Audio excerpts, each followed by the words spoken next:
Amados, nós hoje vamos ler no Evangelho de João, no capítulo 6. Nós vamos ler os versos de 37 a 40. Diz assim a Sagrada Palavra de Deus. Verso 37.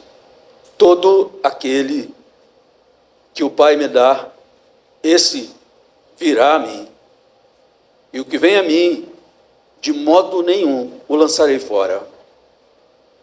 Porque eu desci do céu, não para fazer a minha própria vontade, e sim a vontade daquele que me enviou. E a vontade de quem me enviou é esta: que nenhum eu perca de todos os que me deu. Pelo contrário, eu o ressuscitarei no último dia. De fato, a vontade de meu Pai é que todo homem que vir o Filho e nele crer tenha a vida eterna, e eu o ressuscitarei no último dia. Até aí, amados. Bem, nós temos falado muito aqui de solidez da igreja, temos falado muito aqui de solidez da nossa fé. E estamos utilizando o termo solidez no sentido de firmeza, de estabilidade, no sentido de resistência, de segurança. Estamos usando nesses domingos o termo solidez no sentido de consistência e de durabilidade. Isso tudo se referindo à nossa esperança e à nossa fé. Porque, amados, a estabilidade da nossa fé torna-se cada vez mais necessária na realidade do mundo em que nós vivemos. Vejam bem, não é mais uma opção ser firme ou não na fé. Se é que um dia foi opção. Mas o mundo que nós vivemos é tal que hoje é necessário, diante da realidade que nos cerca, termos estabilidade, ok? Primeiro, porque uma enorme parcela da sociedade despreza, rejeita e até persegue o Evangelho. Ou, no mínimo, é totalmente indiferente a mensagem de Deus para a humanidade. Entre essas pessoas que rejeitam e desprezam o Evangelho, estão algumas que possuem excelentes dons naturais de Deus e que faz com que elas sejam pessoas difíceis de serem ignoradas na sociedade. E isso pode ser uma tentação para aquele que é fraco na fé. Como pode uma pessoa de um porte desse rejeitar o Evangelho? Como pode uma pessoa que chegou a um êxito humano tão grande rejeitar o Evangelho? Então, amados, isso exige de nós solidez na fé. Mas ainda, queridos, além disso, o Evangelho nunca foi tão mal interpretado, adulterado e desfigurado como em nossos dias. Isso exige de nós estabilidade, porque nós nunca vivemos uma época em que o Evangelho tenha sido tão adulterado, tão desfigurado, como em nosso tempo, e muito mal interpretado. Então nós precisamos de estabilidade na nossa fé.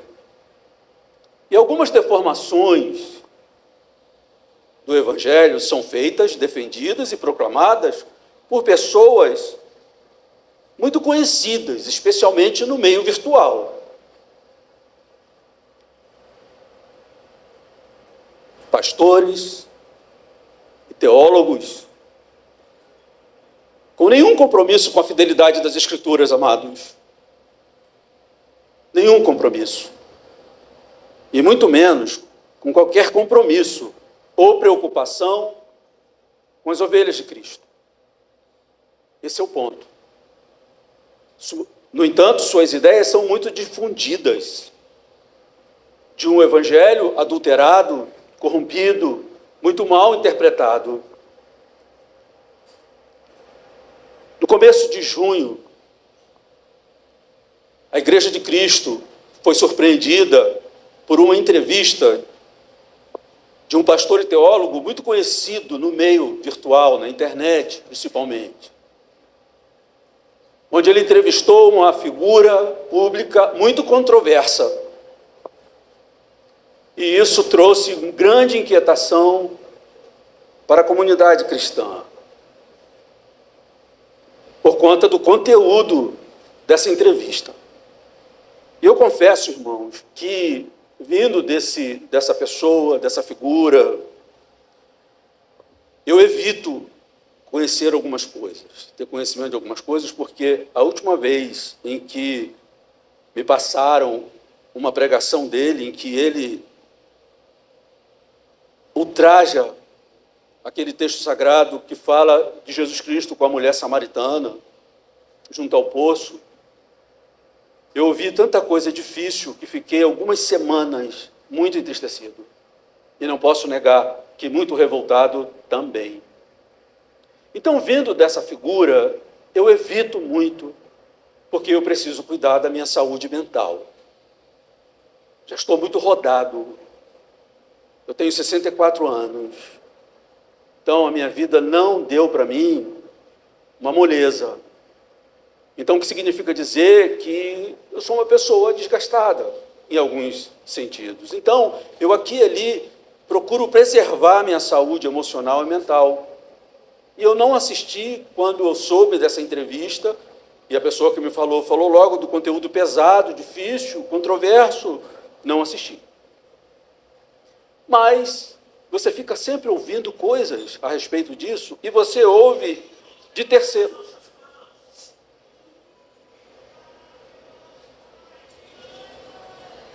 Vai passar. Então você ouve muitas coisas controversas, você fica ouvindo de terceiros, de segunda mão. E eu, nessa semana, eu acho que, em primeiro lugar, eu achei que eu tinha caído numa besteira, porque eu pensei, bem, eu estou ouvindo tanta coisa, eu vou ouvir, vou assistir isso, porque as coisas que eu escuto são tão absurdas que eu tenho que ver se é isso mesmo. Eu acho que na terça-feira, eu coloquei a entrevista para assistir. Para quê, meus irmãos? Eu fiquei devastado, mais uma vez. Fiquei muito entristecido. Eu fiquei deprimido, amados. Deprimido.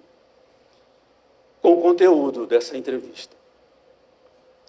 E a misericórdia de Deus, ela é grande e nos assiste. Deus não brinca conosco. Deus não nos trata como uma massa de gente, Ele nos trata como indivíduos. E esse texto foi trazido por Deus em socorro à condição da minha alma diante de um fato assim tão difícil. Essa pregação não é sobre essa entrevista. Essa pregação é uma resposta, primeiro para mim e para a Igreja de Cristo, a essa entrevista, que está aí no ar. Não vou falar porque eu não quero dar ibope, crédito. Mas eu estou dizendo até aqui que pastores e teólogos, sem nenhum compromisso com as Escrituras, com a fidelidade das Escrituras, estão deformando o Evangelho. E pastores e teólogos apresentando nenhum compromisso com a Igreja de Cristo, se estão edificando, se estão trazendo confusão. Enfim, amados. Diante de tudo isso, amados, eu vejo o seguinte, cada vez mais, que o discípulo de Jesus Cristo precisa ter estabilidade e segurança na sua fé, até mesmo para discernir o que corresponde à verdade das Escrituras e o que não.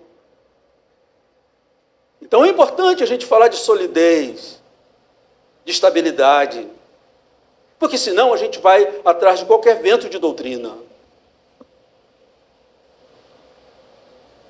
Marta falou aqui da configuração do amor. E ela pergunta de que amor nós estamos falando. E quando você assiste uma entrevista como essa, dá a impressão que esse cara ama mais do que toda a igreja de Cristo, porque o que ele está torcendo da palavra é por amor aos indivíduos. Então a gente tem que ter muito cuidado, amados, porque a gente pode ser surpreendido, será que ele ama mais essa pessoa do que eu? Mas eu disse que essa pregação não é sobre essa entrevista, é sobre esse texto. E uma resposta primeiro para mim, e também é uma opção para a Igreja de Cristo ter para onde olhar. E, amados, eu tenho pensado na tentação em que alguns pastores, teólogos e cristãos, de um modo geral, têm sucumbido. Que tentação é essa? Em que esses pastores, teólogos e cristãos, de um modo geral, têm sucumbido.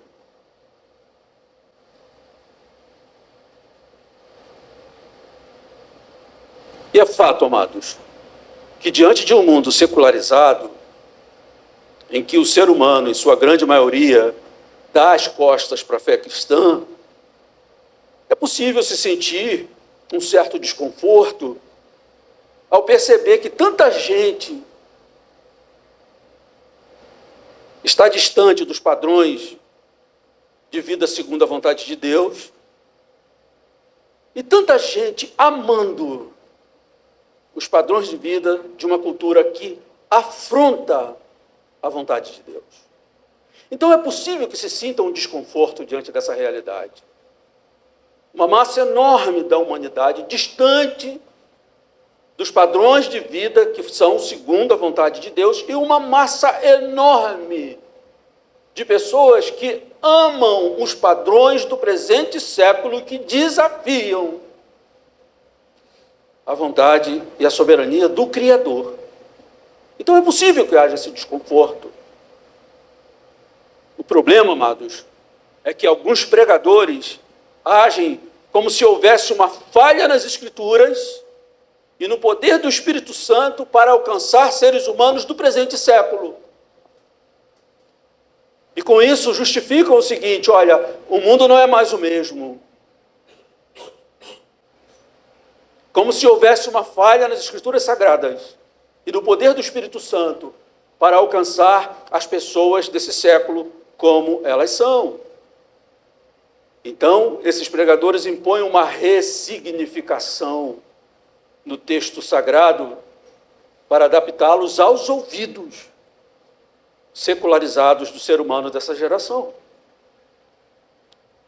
E com isso, acabam produzindo um outro evangelho, que foi fortemente denunciado por Paulo, escrevendo aos Gálatas. Agora, claro, queridos, que, especialmente com o coração amoroso que o Senhor nos deu, através do Espírito Santo, nós sentimos um desconforto em ver tanta gente se opondo e resistindo à boa, perfeita e agradável vontade de Deus para o ser humano. Claro que nós sentimos esse desconforto. Não é agradável ver uma sociedade resistindo à boa, perfeita e agradável vontade de Deus para o ser humano. No entanto, queridos, a solução para esse desconforto jamais deve ser, ou deve nos levar a adulterar a palavra de Deus para que o ser humano se adapte. Tá bom? O desconforto está aí, claro. Tanta gente a gente conhece fora da igreja, pessoas amáveis e que amamos de verdade. E gostaríamos que estivessem vivendo segundo a boa, perfeita vontade do Criador. Mas esse desconforto não é permissão para que a gente adultere a palavra de Deus, para que ela se adapte aos ouvidos da secularidade presente. O que fazemos então com esse desconforto?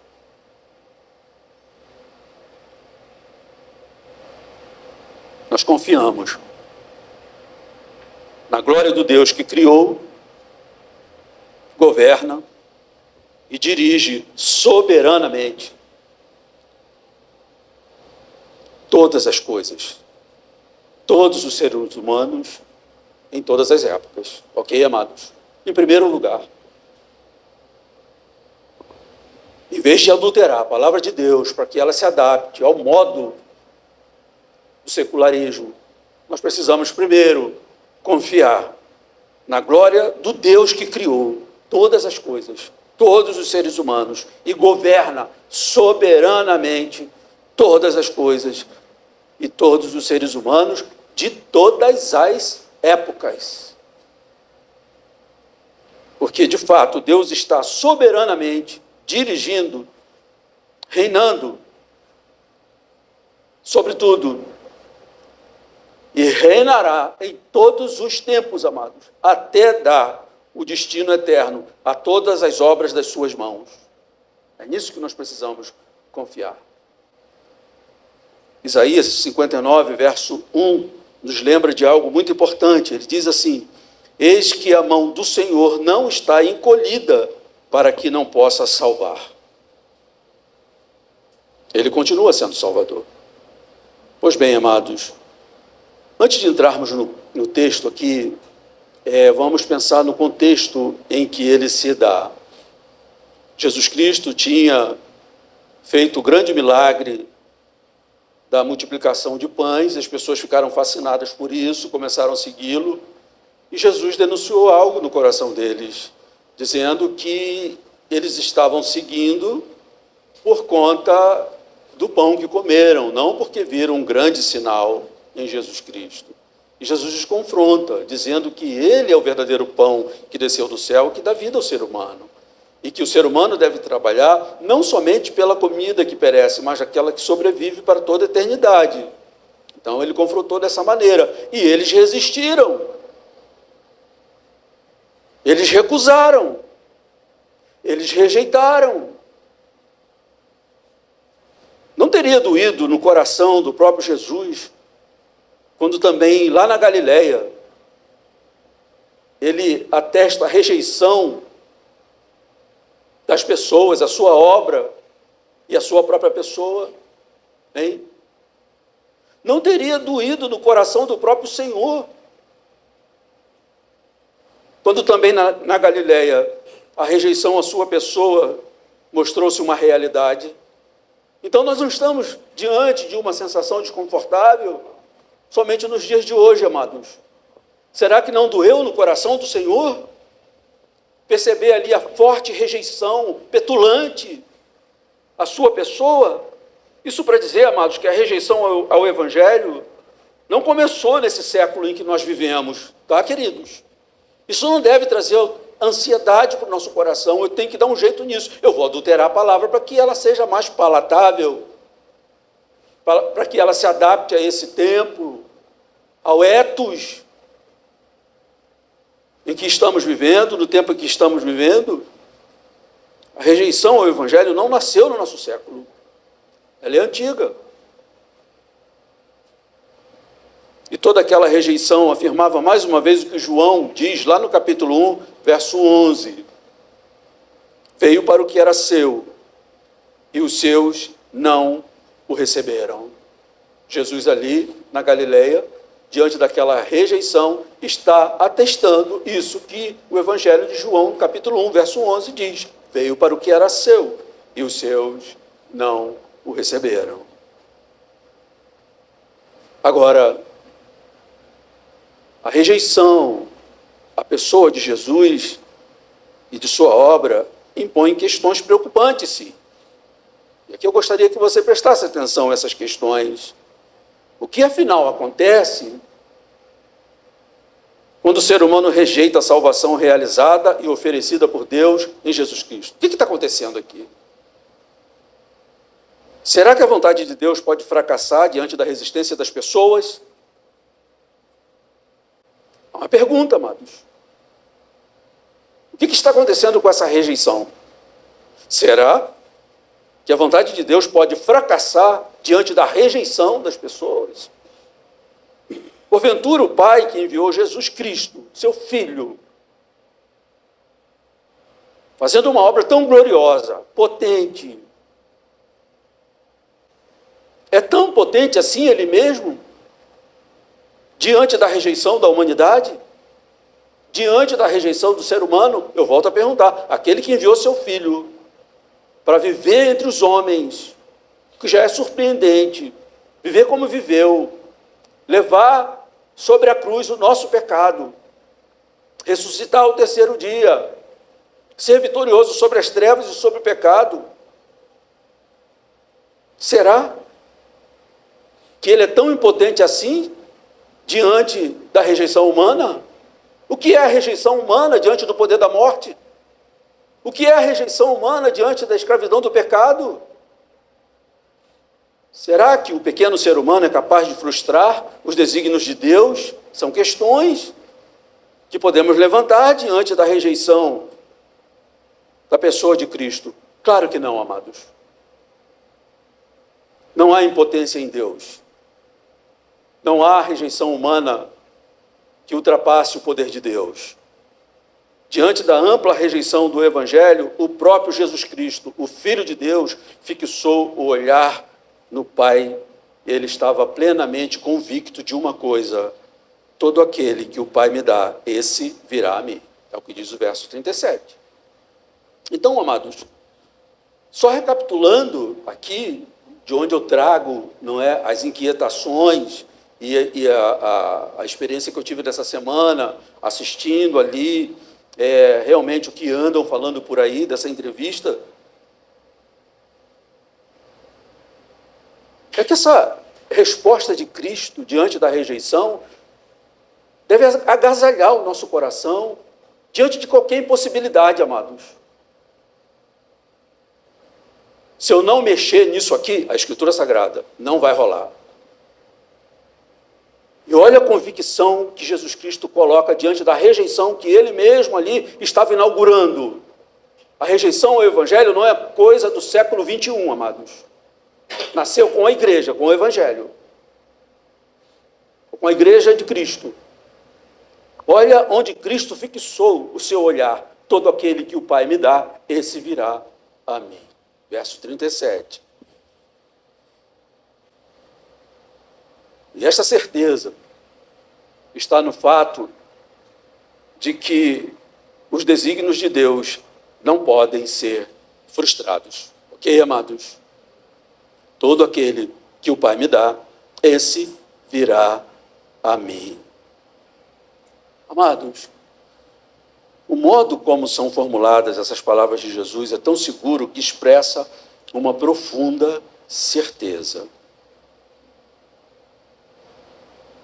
Eu disse que eu não queria ficar aqui dialogando com a entrevista. Mas o que eu vi lá naquela entrevista foi um acolhimento ao modo de vida da pessoa que estava sendo entrevistada e dizendo: isso cabe no Evangelho. Você não precisa se preocupar com quem você é.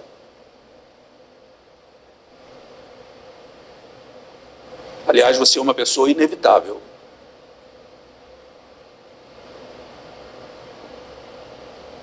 Mas quando nós olhamos para o que Jesus está falando aqui, é muito diferente. Todo aquele que o Pai me dá, esse virá a mim. Eu disse que o modo como essas palavras são formuladas é um modo tão seguro que expressa uma profunda certeza. Qual a certeza? O estilo de vida de algumas pessoas no mundo de hoje e a sua rejeição a Jesus Cristo pode parecer um muro intransponível para o Evangelho, tá, amados? Eu acho que é aí que essas pessoas se perdem. Elas não olham para o todo, elas olham para o detalhe e se perdem. Pode parecer que o estilo de vida de algumas pessoas no mundo de hoje e a sua rejeição a Jesus Cristo pode parecer um muro intransponível para o Evangelho. Não rola, não vai. No entanto, o Senhor deu por certo que mesmo num contexto de forte rejeição, pessoas virão a ele.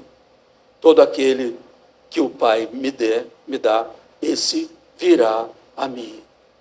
E foi nessa certeza, queridos, que o nosso Senhor atuou tão maravilhosamente no mundo, no seu ministério terreno, naquele tempo, alcançando homens, mulheres e crianças para o reino de Deus. E é nessa mesma certeza de que todo aquele que o Pai dá ao Filho, esse virá ao Filho, é nessa mesma certeza que a proclamação da salvação através de Jesus vem transcorrendo em todos os tempos, em todos os lugares do mundo. Até mesmo onde, presta atenção, humanamente parece impossível que as pessoas corram para Jesus. Onde parece não haver nenhuma chance. Estão ouvindo, amados? Que a gente guarde isso no coração e não se deixe engodar pela falácia maligna. E que o nosso amor pelo ser humano de hoje, em qualquer situação, mesmo desfigurado, encontre um porto no poder e na glória de Cristo, nosso Salvador. Até mesmo onde humanamente parece impossível que pessoas corram para Jesus, onde parece não haver nenhuma chance.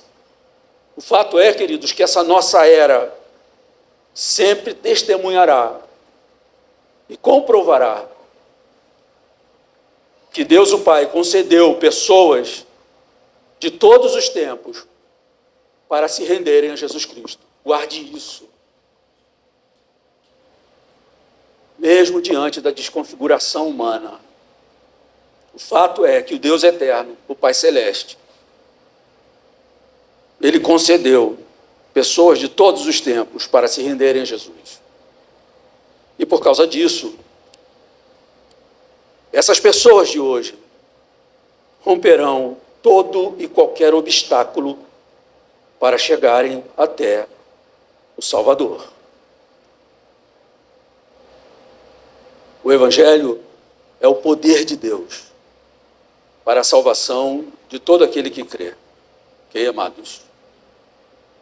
E as pessoas romperão qualquer tipo de obstáculo para chegarem até Jesus. Todo aquele que o Pai me dá. Ok? Mesmo, preste atenção nisso.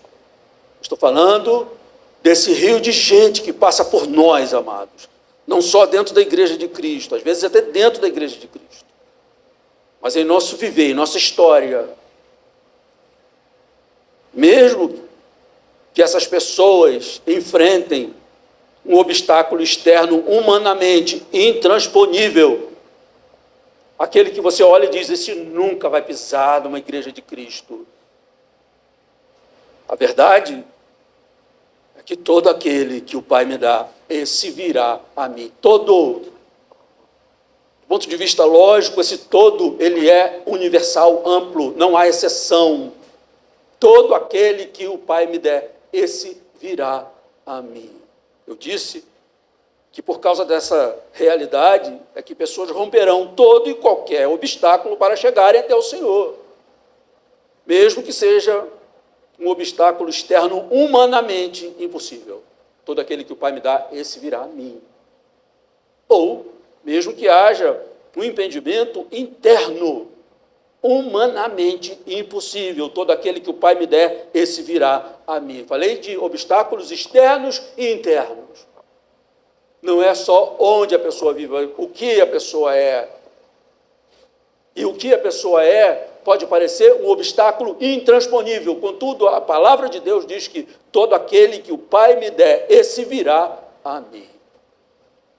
Fiquei muito grato também essa semana que caiu na minha mão uma reportagem sobre o dito homem mais tatuado do Brasil. E me chamou muita atenção, eu já estava com esse texto, já estava trabalhando nisso.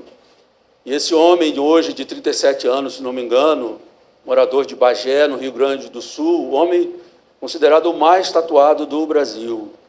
Ele se converteu, e o que acontece? Você pode imaginar, poxa, o cara é cheio de tatuagem aqui e tal, tem uma caveirinha aqui e tal. Não. Ele teve o corpo, 95% do corpo tatuado, e o seu rosto não teve uma tatuagem de uma caveira, o seu rosto tornou-se uma caveira. Ele tatuou de modo que quem olhava para ele via uma caveira, os dentes de fora e tudo mais, uma figura que qualquer criança que está lá no nosso departamento infantil vai sair correndo se encontrar. E ele conta no seu testemunho que, viciado em cocaína, LSD, êxtase e todos os outros tipos de droga, você imagina a sua condição interna, sua condição que reflete, né, para fora, e ele se modifica, e não é bonita coisa de se ver. Não tem problema nenhum com tatuagem, tá, amados? Minha esposa tem umas tatuagenzinhas aqui no braço, tá? Então não é esse o problema. O problema é que ele chegou a um limite, né, que ele se desconfigurou. O seu rosto é uma caveira tatuada. O seu rosto não tem uma caveira tatuada, é uma caveira tatuada. E como que ele se converteu? Num albergue em Bagé, no Rio Grande do Sul. Como? Uma senhora falou de Jesus para ele. Essa mulher, com certeza, acredita no que Jesus falou. Todo aquele que o Pai me dá, esse virá a mim.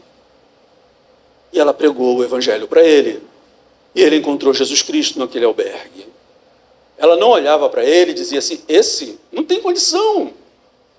Como que ele vai cantar no louvor com essa cara? E ele está muito desconfigurado internamente. Ele modificou o seu corpo. E é essa armadilha que muita gente cai hoje em dia, amados. Ele está tão desfigurado que ele alterou seu corpo, sua forma de ser, sua biologia, sua fisiologia, melhor dizendo. Essa mulher não teve esse preconceito, ela teve essa fé. Porque esse homem chamava a atenção do modo negativo onde chegava. Parecia que estava de máscara, mas era o rosto dele tatuado. Mas ela creu que Jesus Cristo é poderoso para salvar, e que o Pai poderia trazê-lo para Jesus. E ela pregou o evangelho, e ele se converteu. E aí, agora tem um problema, porque ele quer pregar o evangelho, ele quer ser formado em teologia, e ele vai para o Nordeste para estudar teologia no seminário por 4 anos. E algumas pessoas, melhor dizendo, se compadecem da situação dele, e ele começa a fazer tratamento com laser para tirar. E hoje, depois de tantas sessões, ele já tem um rosto normal. Tem como se fosse uma marca d'água ali, que, segundo os profissionais, vai sair também. Mas a questão não é essa. A questão é a transformação que houve na vida desse homem.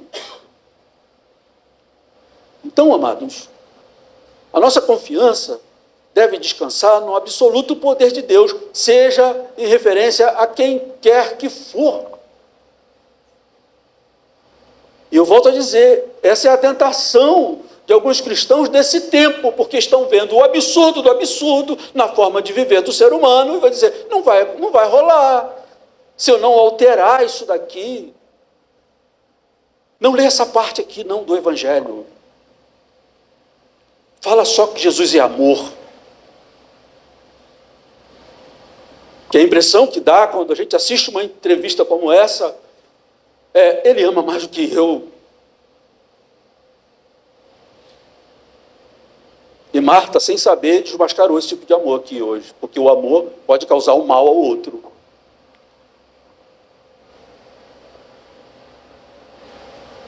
Se eu, para não ofender os passos daquele que está indo para o abismo, e dizer, é o querer dele, é a vontade dele, é a liberdade dele. O meu amor vai ser amor? Se eu não digo, olha, você está indo para o abismo, ali está o abismo.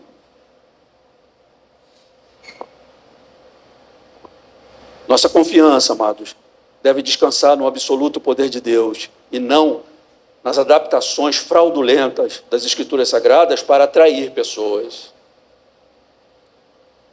E, queridos, o espantoso para mim é quando eu vejo tanta simpatia, sabe, de gente que eu sei que crê de modo sério no Senhor Jesus Cristo. E acolhendo certas teologias, certos pregadores que está mais que claro que estão torcendo a palavra de Deus.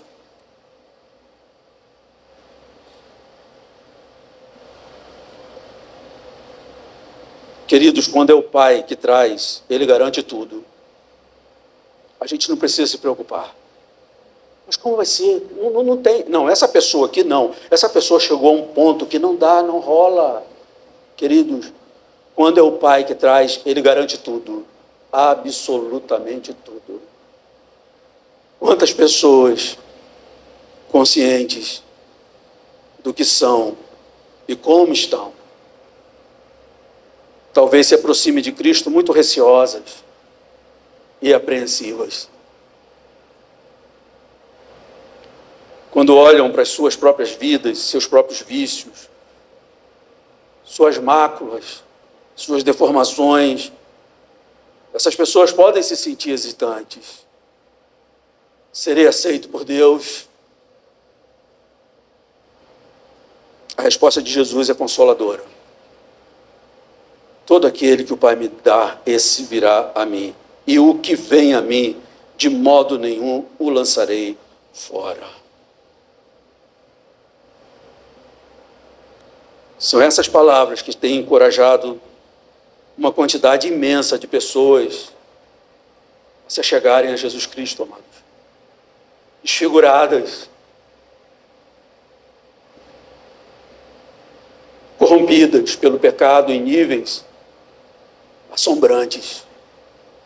Mas são essas palavras de Jesus Cristo que têm feito com que essas pessoas se aproximem dele. Essas são palavras maravilhosas demais, amados. Olha, pessoas que chegaram a um ponto de ter pouca coragem para encararem-se a si mesmas, sabe? Aterrorizadas pela corrupção, pela desfiguração de suas vidas. Mas elas podem ter certeza de que, se elas reconheceram Jesus Cristo como Salvador, é porque foram trazidas pelo Pai até Ele. E Jesus Cristo não as rejeitará de modo nenhum. Porque, na verdade, são presentes do Pai ao Filho. Contudo, essa verdade gloriosa e maravilhosa pode ser o meio do caminho. E ficar no meio do caminho, você cai nesses perigos que a gente está denunciando. Dessa distorção do Evangelho. Venha, você não vai ser condenado, você vai ser acolhido. Jesus não vai te lançar fora. Isso é uma metade do caminho. Porque Ele é poderoso para trazer à existência aquilo que não há, não existe. E Ele transforma qualquer coração. A Igreja de Cristo é um celeiro de testemunho desse poder de Deus, que transforma quem quer que seja. E eu devo confiar nesse poder transformador do Senhor. Não há lugar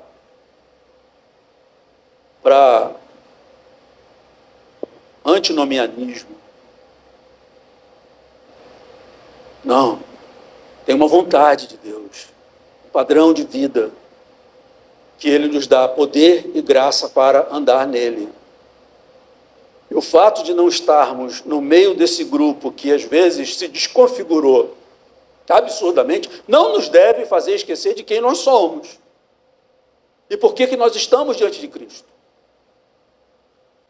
Não é por conta da nossa boa moral, nossa atração pela santidade, é o poder de Deus em nós. Amém, amados? É Ele que nos transforma. E é poderoso para transformar qualquer pessoa. E eu volto a dizer, a tentação dessas pessoas é como se elas vissem uma falha nas Escrituras e uma falha no poder do Espírito Santo para transformar as pessoas desse tempo.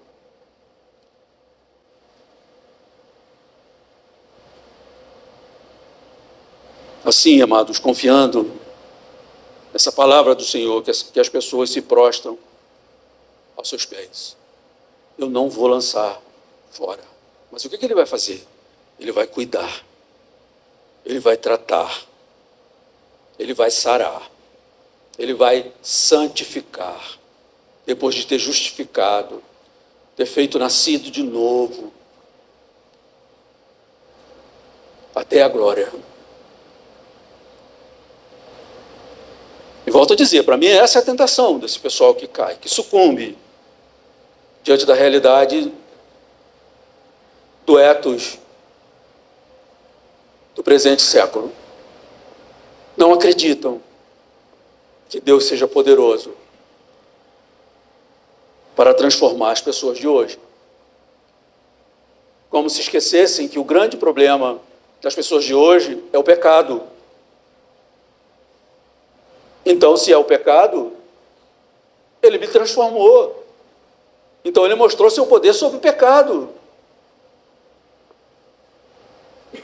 E mais, amados, o Senhor nos acolheu porque essa é a vontade do Pai. Verso 38 diz assim: porque eu desci do céu não para fazer a minha própria vontade, e sim a vontade daquele que me enviou. Não há conflitos de vontade aqui, tá, amados? A Bíblia é clara em dizer que Cristo se entregou por nós, pelos nossos pecados, mas Ele está dando destaque aqui à vontade do Pai. Porque as pessoas entravam em tentação porque quando o viam como ser humano. A vontade de Deus para nós não é uma tentativa de salvação, amados. Estou concluindo, tá, amados? A vontade de Deus para nós é uma certeza de salvação com garantias que superam qualquer obstáculo. Olha o que o Senhor diz no verso 39 e 40. E a vontade de quem me enviou é esta: que nenhum eu perca de todos os que me deu. Pelo contrário, eu o ressuscitarei no último dia. Verso 40. De fato, a vontade de meu Pai é que todo homem que vir o Filho e nele crer tenha a vida eterna, e eu o ressuscitarei no último dia. Por que o Senhor está partindo direto aqui para a ressurreição? Porque Ele está levando em consideração o maior dos obstáculos para um ser humano, em se tratando de vida temporal e eternidade, que é a morte. Então Ele parte logo para aquele ponto em que joga todos os outros obstáculos no chão. Porque na vida você vai enfrentando muitos obstáculos para continuar servindo a Cristo. E no final das contas você tem uma morte para enfrentar. Mas Ele está dizendo aqui que Ele, até isso, está debaixo do seu domínio, seu poder, sua autoridade.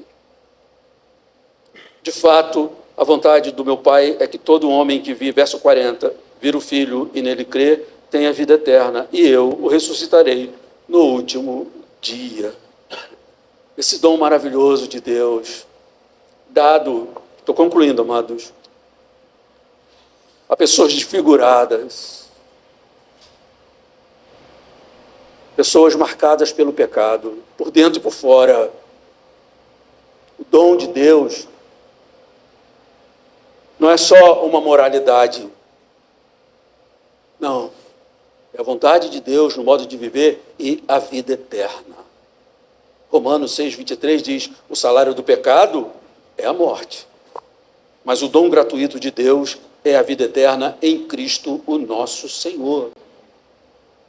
E, queridos, o dom gratuito que adquirimos em Cristo é garantido para superar, como eu disse, qualquer obstáculo, inclusive a morte. E a vontade de quem me enviou é esta: que nenhum eu perca de todos os que me deu. Pelo contrário, eu ressuscitarei no último dia.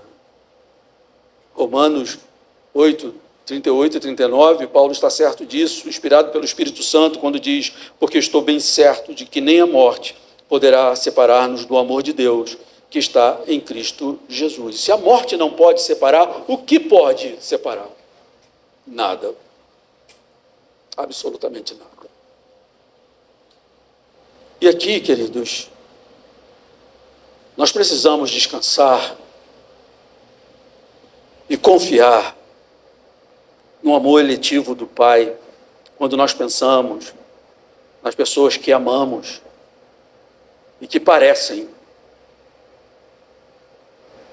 estarem totalmente alienadas da comunhão com Deus. Esse é o nosso lugar. Não torcendo a sua palavra.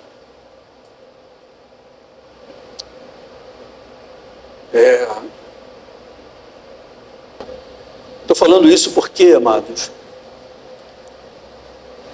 porque às vezes a dor que nós observamos na humanidade, o sofrimento humano, seus desvarios, suas loucuras, podem nos levar a essa tentação. E nos levar à impressão de que nós amamos mais do que o próprio Deus. E olhamos para a palavra de Deus e dizemos: não, isso aqui não pode. Porque como é que isso vai chegar no coração dessas pessoas hoje? Não pregue sobre isso. Isso é torcer o Evangelho. Por conta das nossas confusões. Mas nós precisamos descansar e confiar no amor eletivo do Pai, quando nós pensamos nesses queridos nossos, tão atropelados pela vida, pelo mundo, pelo pecado, pelas trevas. Ah, José, mas olha o que você está falando. Que nós precisamos descansar e confiar no amor eletivo do Pai. Mas vem cá, mas é um amor eletivo. E aí, José? Bem, gente, se eu não confio no amor eletivo do Pai, eu ainda não sou cristão, para começar. Eu posso estar a caminho.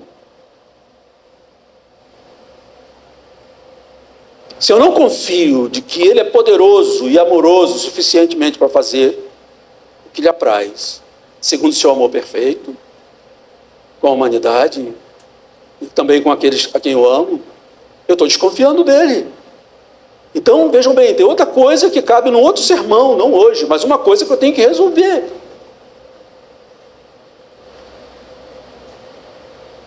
E às vezes, amados, e aqui eu quero trazer um despertamento. A gente não precisa entrar numa depressão, numa ansiedade, passar por uma longa análise para resolver isso, esse conflito que eu sinto em olhar esses seres humanos sofrendo e passando desfigurados.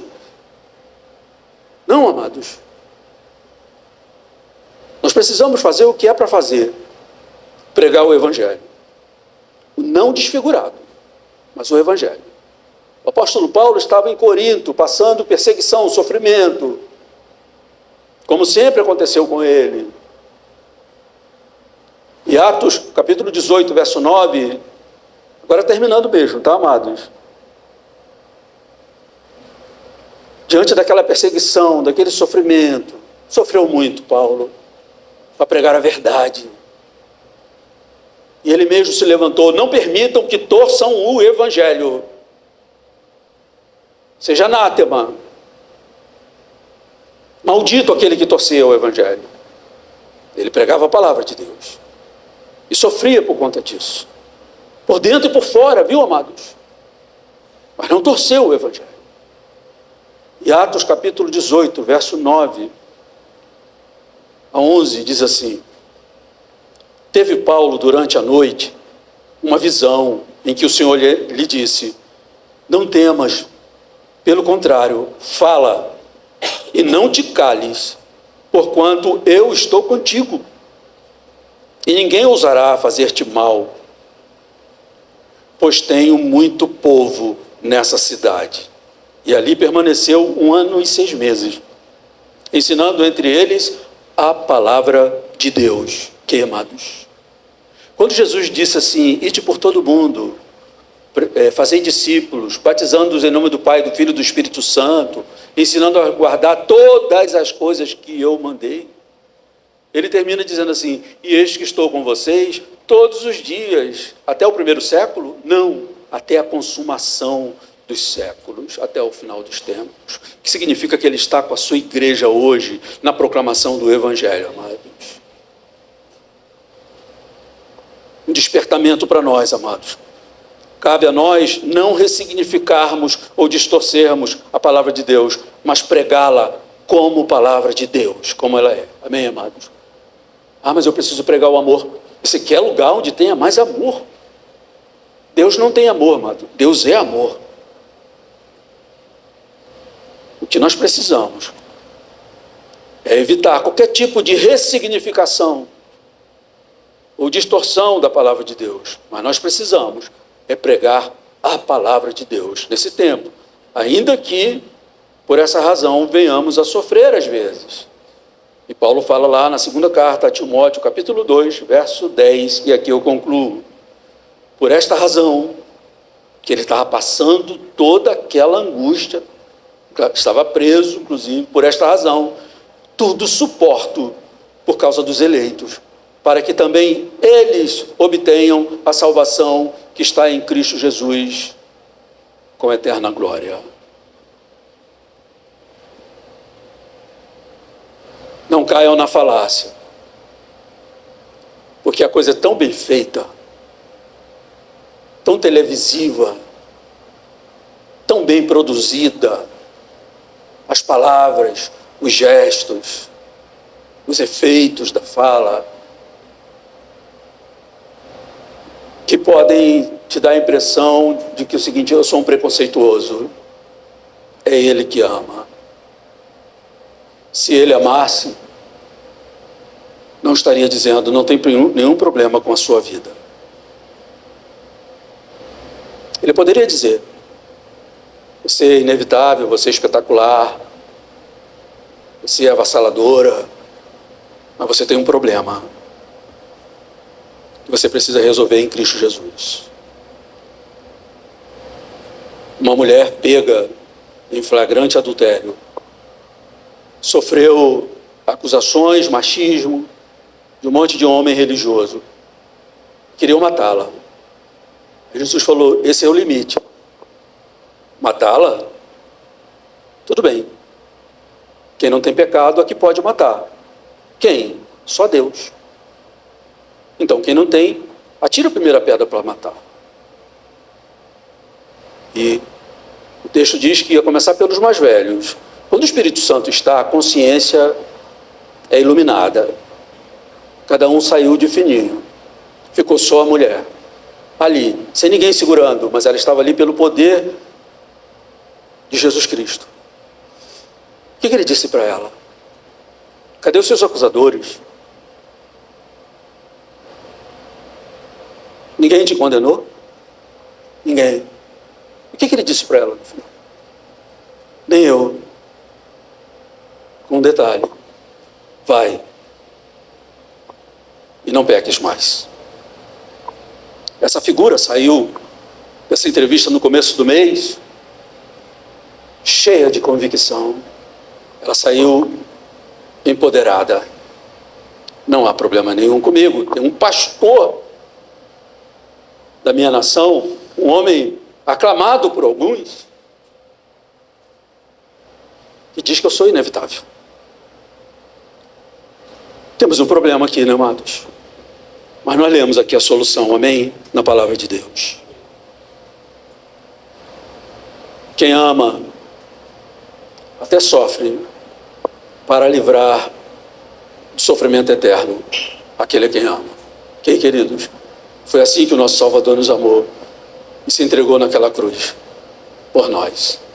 Que o Senhor nos livre dessa falácia maligna que pode nos convencer, e que o nosso amor pelo mundo e pelos nossos nos faça descansar no poder e no amor absoluto daquele que tem poder e autoridade sobre todas as coisas e sobre todo ser humano. Amém, amados? Vamos ficar de pé e vamos orar.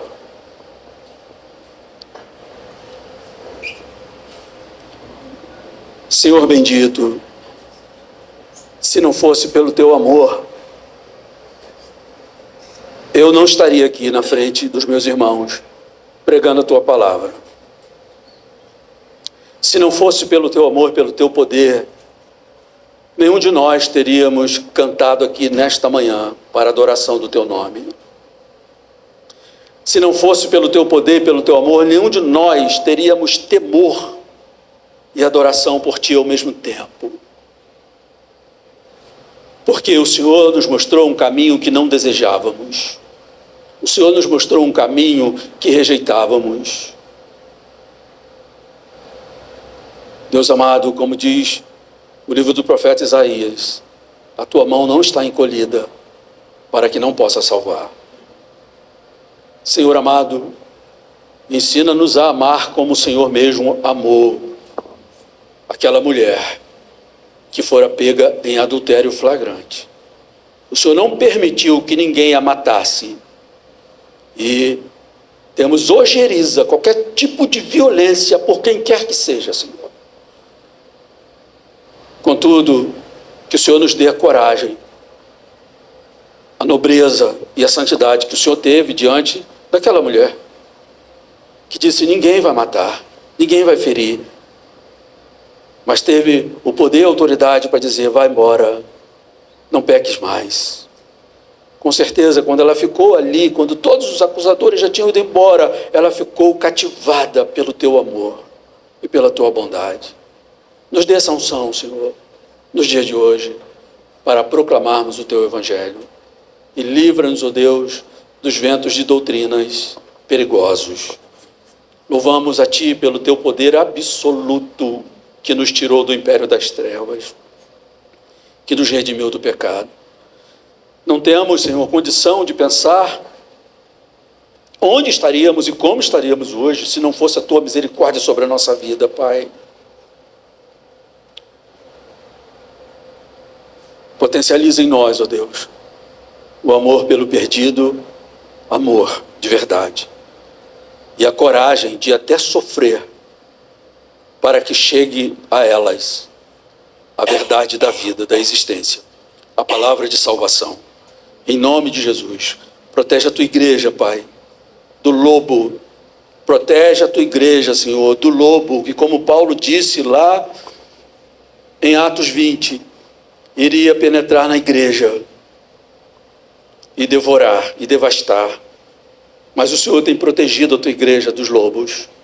Que a nossos ouvidos ouçam o que o Espírito Santo diz na sua santa palavra. Dá-nos a garantia, Senhor, da integridade da tua palavra. É o que eu te peço, em nome de Jesus, em todos os dias que nós vamos viver sobre a face da terra, Pai, para a glória do teu nome. Leva-nos em paz, em nome de Jesus. Amém. Vamos em paz, amados. Uma semana maravilhosa para todos vocês. Logo mais estaremos aqui orando. Ok?